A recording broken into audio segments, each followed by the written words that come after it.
به نام خدا، اسماعیل نره‌ای هستم و در این ویدیو قصد دارم که در رابطه با تحلیل‌های زمین‌آماری صحبت کنم. یکی از قسمت‌هایی که در تحلیل‌های زمین‌آماری استفاده میشه آنالیز پترن است، تجزیه تحلیل الگوها. خب ما ابتدا از قسمت آرتول باکس میریم، آرتول باکس رو میاریم و اسپشیال استاتیستیک تولز از زیر منوی این مجموعه آنالیز پترن یا تجزیه تحلیل الگوها رو انتخاب میکنیم و شامل 5 تا روش هستش که برای آنالیز پترن استفاده میشه. خب آنالیز پترن اصلا برای چی از آنالیز پترن ها استفاده میکنیم؟ شناخت الگوها و کشف روندهای موجود در داده‌های مکانیمون از اهمیت زیادی برخورداره. بسیاری از پژوهشگران مایلن بدونن که داده‌هاشون چگونه تو مکان توزیع شده و آیا توزیع اونها از قاعده و الگوی خاصی پیروی میکنه یا نه.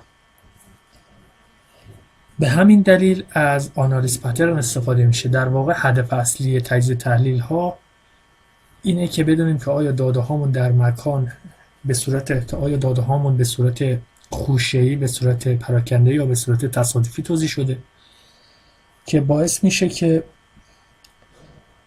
بفهمیم دلایل به وجود اومدن این خوشه ها چیه. بنابراین ما از آنالیز پترن ها برای داده هامون استفاده میکنیم. اولین روشی که استفاده میشه که اینجا میبینید average nearest neighbor، نزدیکترین فاصله همسایگی. average nearest neighbor رو انتخاب میکنیم. average nearest neighbor در واقع چیکار میکنه؟ نزدیکترین فاصله و کوتاه‌ترین فاصله رو با بقیه نقاط یا بقیه داده هایی که به صورت پلیگونی هست یا به صورت خطی هست یا به صورت نقطه‌ای هستش، در واقع کوتاه‌ترین فاصله رو انتخاب میکنه و این کار رو برای تمام نقاط انجام میده. یک میانگین از این فواصل به دست میاره و این میانگین فواصل رو با فواصل فرضی که آرک جی آی اس داره مقایسه میکنه و با استفاده از این آنالیز ها، تجزیه و تحلیل ها، به همون میگه که آیا داده هامون دارای الگوی خوشه‌ای هست یا نه. خب بنابراین ما از قسمت اینپوت فیچر کرد از لایه وردیمون رو انتخاب میکنیم که لایه وردی میتونه هم داده های نقطه‌ای باشه، داده های خطی باشه و داده های پلیگونی، که در واقع در داده های پلیگونی مرکزیت پلیگون ها، در داده های خطی مرکزیت خط، و برای نقاط هم که داده های نقطه‌ای هم که مرکز داده های نقطه‌ایمون رو در نظر میگیره. ولی در واقع average nearest neighbor اکثرا برای داده های نقطه‌ای استفاده میشه و در عمل برای داده های نقطه‌ای استفاده میشه. بنابراین ما لایه ورودیمون رو که یک سری داده های نقطه‌ای هستش که برای سال 1387 رو انتخاب میکنیم. دیستانس متدی که استفاده میشه به دو صورت هست. با شما بذارید من اصلا لایه ورودیمون رو پاک کنم که توضیح بدم. خب بذاریم ببندم و باز کنم دوباره. خب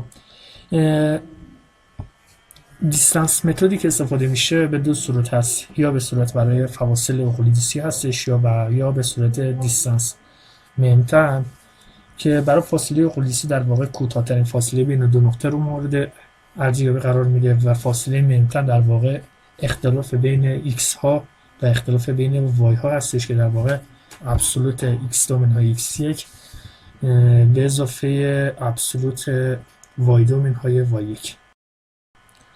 و اگه این تیک رو بزنیم فایل و خروجی را که به ما نمایش میده رو به صورت یک فایل گرافیکی نشون میده. قسمت بعدی اریا هستش. شما اگر مساحت منطقه مورد مطالعاتتون رو داشته باشین و در اینجا وارد کنین کار دقیق تره، و اگر هم نداشته باشین این قسمت به صورت اختیاری هستش و خود نرم افزار به کوچکترین مساحت رو به صورت کوچکترین مساحت مستطیلی رو برای منطقه مورد مطالعاتتون در نظر میگیره. الان ما سال 1387 رو عنوان لایه وردی که یک لایه وردی نقطه‌ای هست رو در نظر میگیریم. فاصله اقلیدوسی در نظر میگیریم میخوایم فایل خروجی رو به صورت گرافیک نشون میده و اریا هم نداریم و اوکی میکنیم.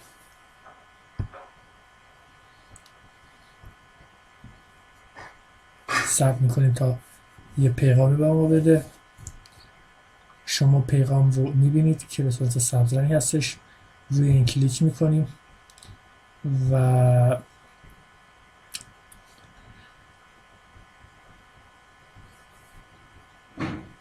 average nearest weight که به ما داده یا NAN که به ما داده ممیز 14 هم هستش. زد اسکوئر منفی 16 و پی ولیو اون برابر 0 و وقتی که ما رو ریپورت فایل کلیک کنیم فایل خروجی رو به ما میده که تو این فایل خروجی ANN اون هستش ممیز 14 هم که اگر average nearest neighbor یا اون شاخص average nearest neighbor به ما میده اگر کوچکتر از یک باشه داده هامون دارای الگوی خوشه هستش.